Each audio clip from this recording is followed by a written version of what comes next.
কি রে, পড়াশোনা ছেড়ে ছাদে এসে কি করছিস? ডিস্টার্ব করো না, প্রকৃতিকে অনুভব করতে দাও। দেখো বৃষ্টি পড়েছে, মাটির গন্ধ আসছে আর মনটা যেন হালকা লাগছে। কবি কবি ভাব আর ছন্দের অভাব, তাই তো? কবিতা রাখো, আগে বলো বৃষ্টি হলে মনটা এত ভালো হয়ে যায় কি করে?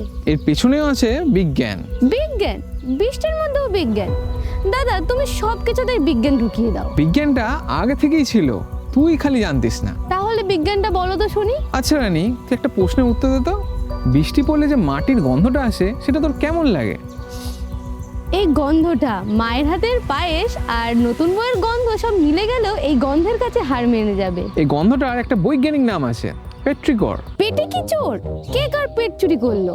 আরে পেটে চোর নয়, পেট্রিকর। বৃষ্টি পড়লে যে মাটি থেকে গন্ধটা আসে ওটাকে বলে।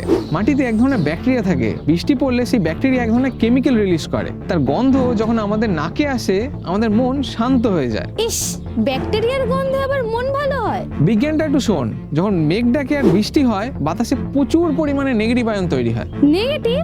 তাতে তো মন আরো খারাপ হওয়ার কথা। তুমি আমায় ভুলভাল বোঝাচ্ছ। না রে পাগলি, নেগেটিভ তো নামেই।